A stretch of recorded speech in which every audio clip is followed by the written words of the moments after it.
Hey everyone, welcome back. So today we're doing the Cloudburst by Strymon. It's based on the cloud algorithm, which I have on my BigSky. So if you have one of those, you might be a little familiar with the, kind of basic sound they're kind of going for. But I do feel it's different, and it's different in important ways. The pedal is actually in a new form factor that Strymon hasn't used before, and there's a lot of things I actually like about it, so I'll talk about that a little later on into the demo, but for right now, let's jump right in. I have a very clean signal chain for this, so you can hear the pedal as cleanly as possible. I'm using a tiny bit of overdrive from my small sound, big sound fuck overdrive, and that's going into the bloopers sometimes to give you a little bit of looping when I'm turning knobs, but that's it. Like, no effects other than the Cloudburst. I just want you to hear it in its purest form so you can really hear what it does. And what it does is pretty cool. Okay, let's start by going over the easiest one, which is the mix knob. Now, the mix knob on this pedal goes full dry to full wet. So full dry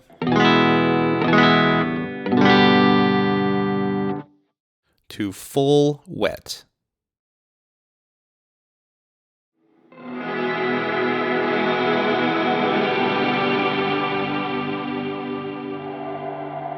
And then many ranges in between, obviously. Now, on this pedal, the mix knob here at the 3 o'clock position, that's actually the 50-50 position. So on some pedals, that's straight noon, but this one, it's here at the 3 o'clock position.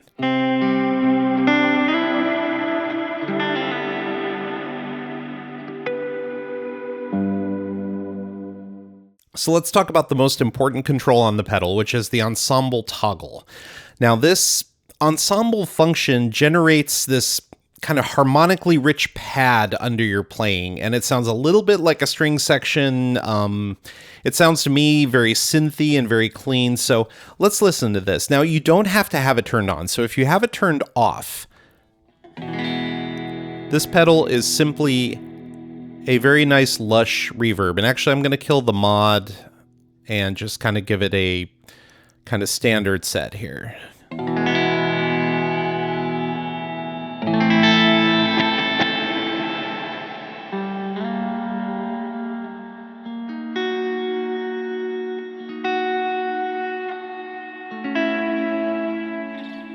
So you can hear it's a very clean, wide reverb, very Strymon-y.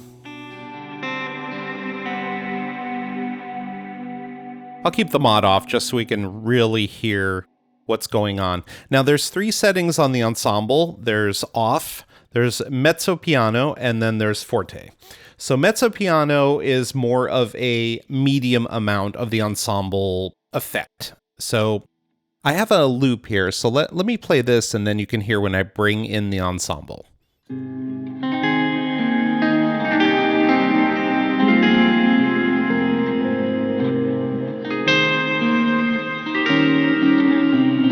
So that's just the regular reverb there. The ensemble's turned off. Now we're going to turn it on to medium, or Mezzo Piano.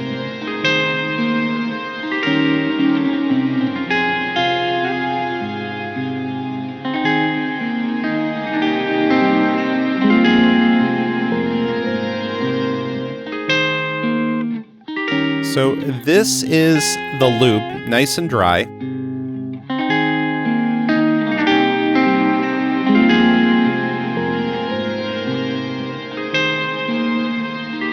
And that's at 50-50 mix.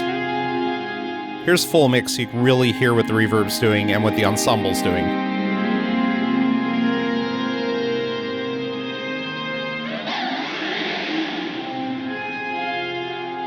Just lowered the decay a bit there for you.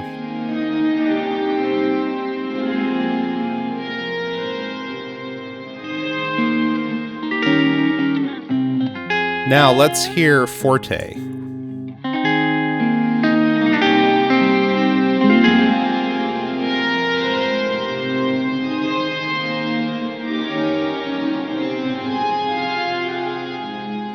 You can probably hear some of those harmonics coming in. It's definitely different than the Mezzo Piano setting. It's definitely fuller.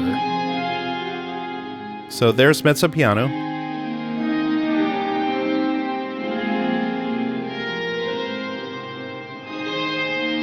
Forte.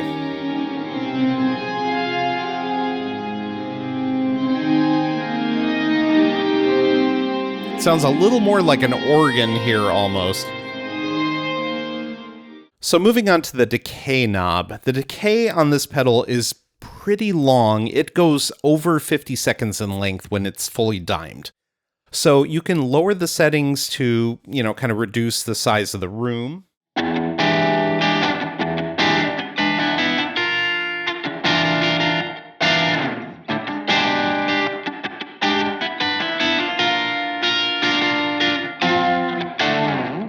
So you can hear that. You can get kind of a slapbacky type effect. And then, of course, insane super long.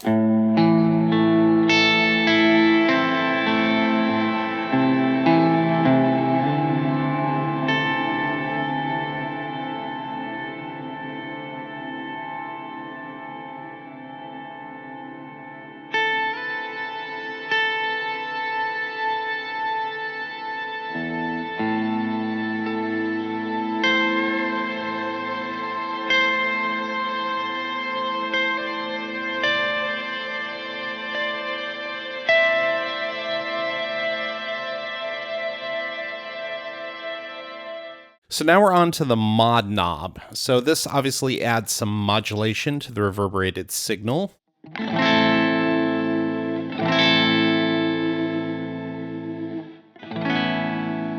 I mean, even with the decay completely at the lowest setting,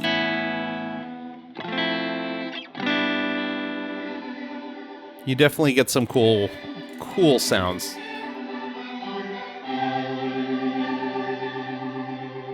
Let's go back to Mezzo Piano so it's not so extreme.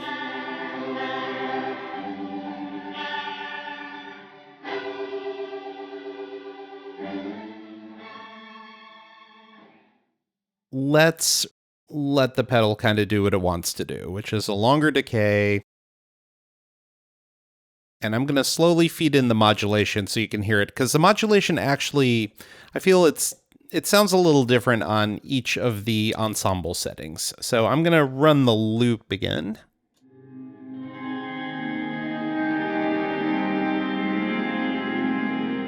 So I have full mix on this time.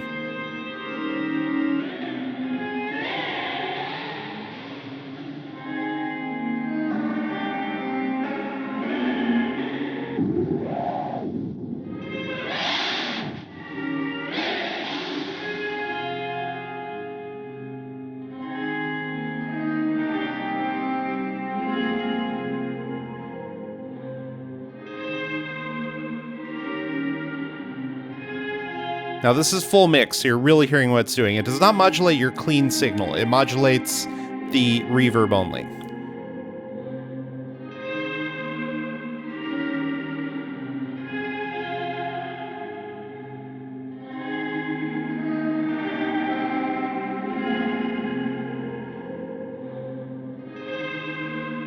So I feel like the sweep of the knob increases the rate and possibly the depth, but I can't fully tell. I'm not sure it really matters, to be honest. Okay, let's go to Mezzo Piano. Okay, so no modulation.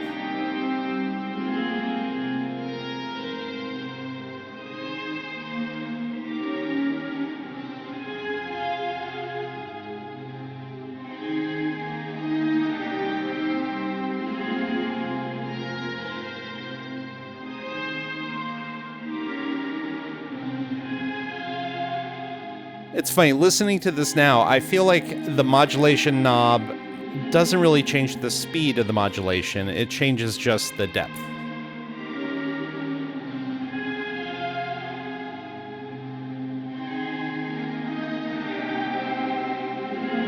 I mean, if we change the decay, let's hear if that does anything with it.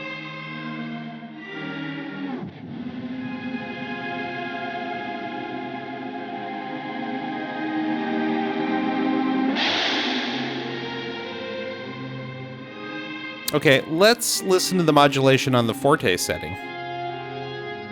It's definitely more extreme.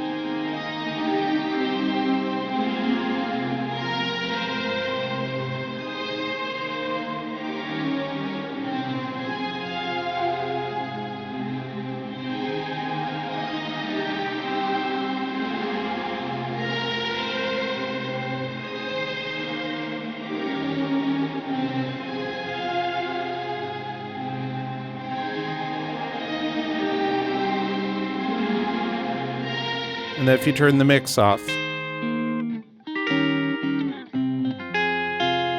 you can tell that the modulation is not doing anything to the loop.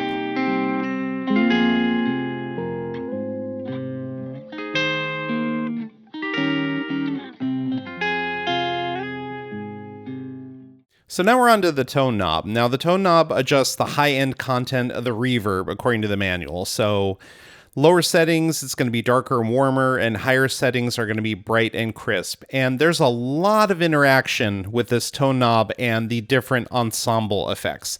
Let's listen to it with no ensemble first. So I'm going to make the tone as dark as possible. I'm going to turn off the modulation so you can really hear it.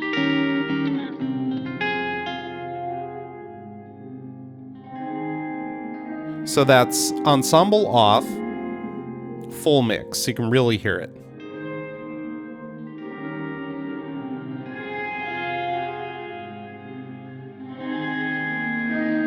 So that's tone at noon. It still hasn't gotten super bright. It still has a bit of darkness to it. And that's fully bright.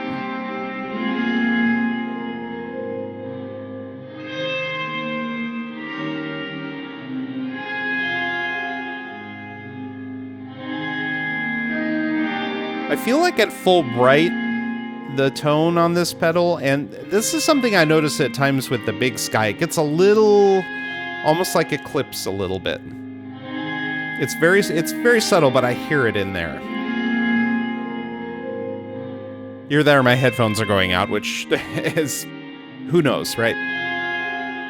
Anyway, let's move on to Mezzo Piano.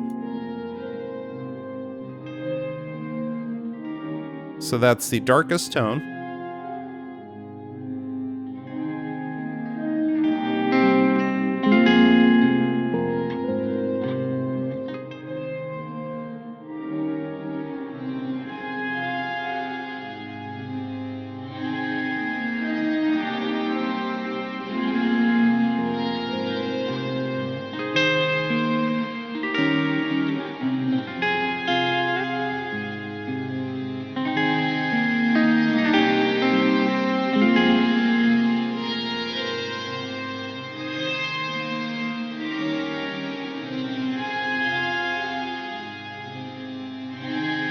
I feel like that kind of clippy thing that was going on when the ensemble's off, it's gone now, so maybe the ensemble gets rid of it.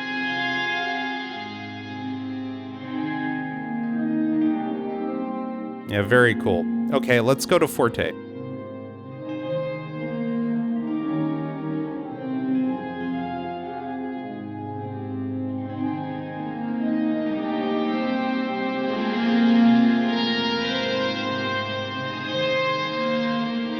There's definitely a bunch of higher harmonics going on when we're in Forte mode.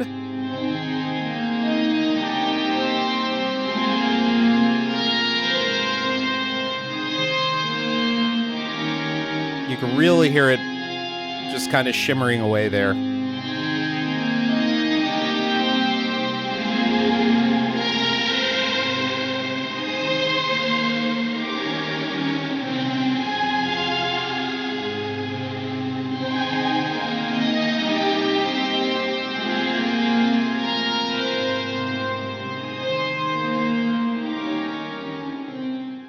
Okay, so finally we're down to the pre-delay knob.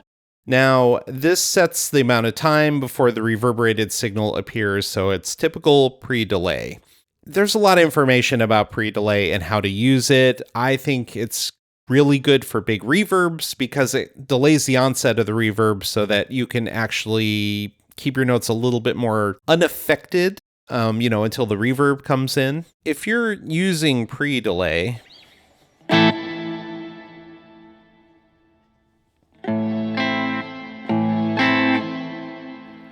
once you're at noon, you can hear that delay before the reverb comes in.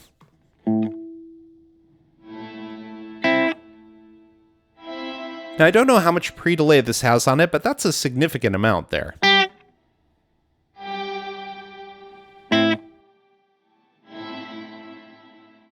Now, one thing I want to mention about the pre-delay on this pedal is you can kind of do a little bit of a fake swell reverb with it. So let me show you. So we're going to kick in the mix fully, and the pre-delay, we're going to set it for about noon or so. And when you get it set correctly,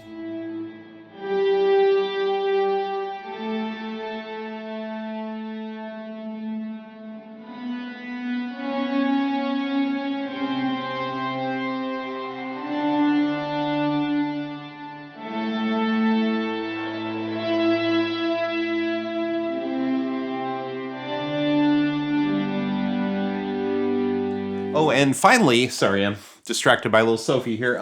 It requires 250. Okay, so the pedal does have MIDI functionality with it, and you can pretty much hook up a MIDI device and control anything you want to with this, and you can also change presets and that kind of thing. So that'd be really handy for live performances, because the pedal doesn't really have preset, functionality kind of built into it in that way. So you need a MIDI device to call up different presets. Or you could use one of there's a little Strymon accessory that they sell, and you could use that to, call up presets if you're using in a live situation. As far as other functions, there's some power-up functions for turning on and off the true bypass and the buffered bypass and all that good stuff.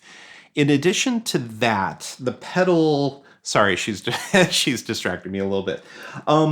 So power requirements, let's talk about that. This pedal requires 250 milliamps of power. In the past, all the Strymon pedals I have, they come with a power adapter. This does not.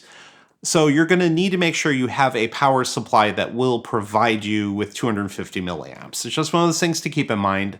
I feel like a lot of people with this kind of pedal on their board probably have something like that already, but maybe not. So I want to warn you about it and just make sure you have something that can feed power to this pedal. Okay, Sophie got bored and left. So now we can talk about the pedal a bit.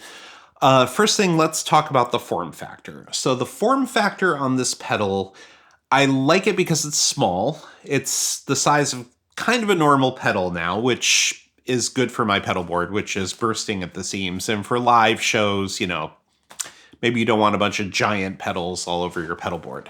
I will say that the jacks on the back, there's just something to consider. It's all stereo, but they're TRS. So that means that you will either, if you want to run it in stereo, this pedal sounds really great in stereo. So I think it's actually worth your while to consider that. Now, let's talk about kind of the elephant in the room with this pedal, which I think is the BigSky. And if you own the BigSky, should you get this pedal?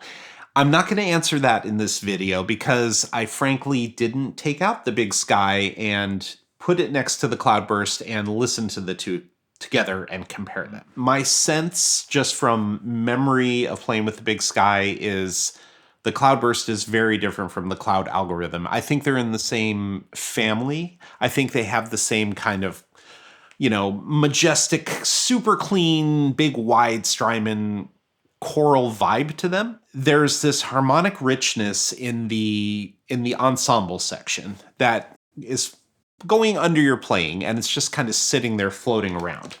And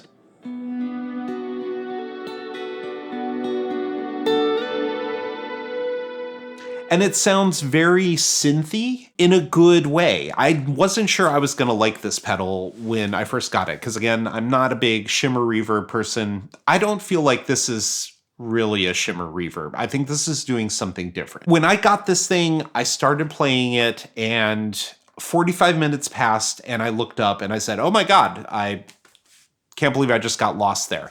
That doesn't, that doesn't happen as often anymore as it used to. And so when that does happen, that tells me there's something kind of special going on. So that's it, everyone. Thank you very much. If you like the video, I'm sorry I have to keep asking this, please like, share, and subscribe to the channel. It really helps. I'm trying to do a lot of videos over the next few months and build up the channel. And again, I have some other things in the pipeline that I'm really excited to announce. I'm just not quite ready to do it yet. Okay, thank you very much and have a good day, and I'll see you next time.